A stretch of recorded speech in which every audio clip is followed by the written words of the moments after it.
30 Rockers, and welcome back to 30 Rock. Today is day 131, and roadblocks are an issue for a lot of us. Based on the posts and the emails that I've been getting, it is something that has definitely touched a nerve.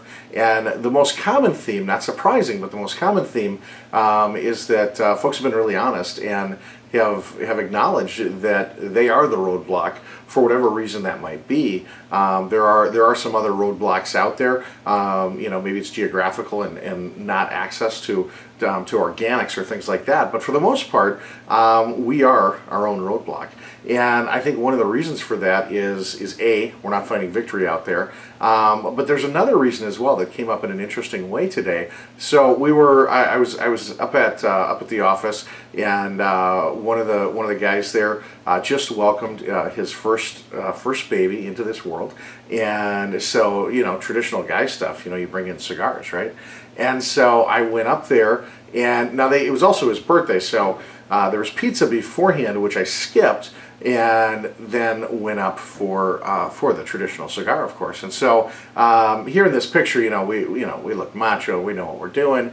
The truth of the matter is, behind the scenes, there was just a chorus of puff puff cough going on, and it was actually kind of hilarious. And as we were talking about it, we were talking about how hard it would be to get addicted to cigars. And yet, interestingly, people are addicted to everything. And, as we talked about it, we were talking about, anything out there. I mean, the first time I had whiskey, I certainly didn't like it, and now I really enjoy whiskey. The first time I overate, I said, well, I'll never do that again. I feel miserable. As a kid, when I'd have dairy, I felt miserable. And yet, you start to live with that level of pain, and you get accustomed to it. You even convince yourself that you like it, and before long, not only is it a habit, but it becomes what's normal.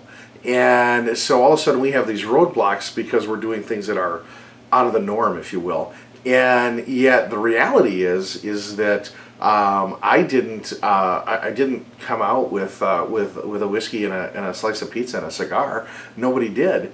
And yet we build this normal for ourselves, and then it's so hard. We have so many things that get in the way of that. And we've talked in the past about food addictions and things like that, but even just changing where it becomes just where we're not motivated enough to do it.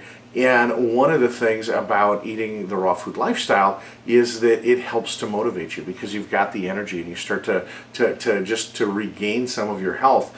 And it takes time. I mean, I certainly haven't regained it all yet, and I know it's a long journey, and it is something that you have to continue to work at every day. But the fact of the matter is that the more that I do, the better I feel. But it would have never started without that first step. And so my encouragement is for everybody with roadblocks out there to find that first victory. And we talked about that. Maybe it's just changing one meal or one side dish with a meal. Maybe you can do it for a whole day and just say, you know what, I'm going to do this for a day. I'm going to do it for a week.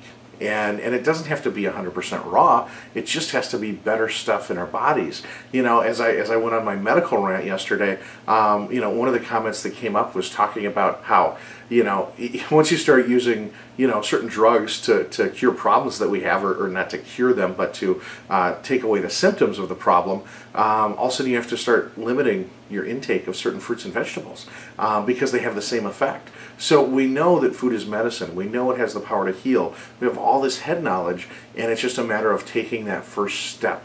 And I don't even think it's a matter of trust. It's a matter of, I know that you trust in the process, and you know that you've seen enough people that have done it and they're having great effects.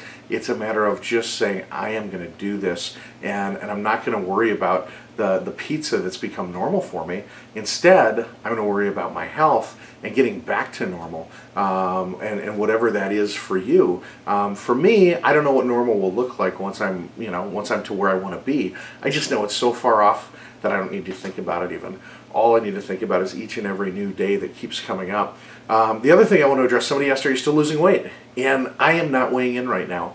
Based on how my clothes are fitting, based on where my belt is at, I'm going to say that the answer is yes, but it is very slow compared to the first 30 days, and even probably the first 80 to 90 days. Things have slowed down a little bit. my body's adjusting, but I've also stopped. I haven't been doing yoga. I haven't been doing really any kind of exercise. And so while I'm seeing a gradual trend towards continued weight loss, things have stopped for a little. They've slowed down. And so not sure why. And again, I'm not going to be a slave to the scale. I'm just going to continue to try to put great food into my body and limit the cigars, and, which will be easy to do. But just good stuff in, and I know that things are going to continue to go down this road. I know a lot of people get frustrated, and that becomes a roadblock. I did all this, you know, especially when they're on a crash diet. You know, maybe they do something, they have some results, they can't keep up with it because it wasn't a lifestyle, and it's easy to let the scale control your mood. And so I don't let the scale control my mood at all because I'm not weighing in. Even when I went to the doctor and they weighed me in, I said, I don't want to know, I'm not going to look. So, so that's where that's at, and I will have more to share with you tomorrow. So until tomorrow, keep making great choices out there and rock on.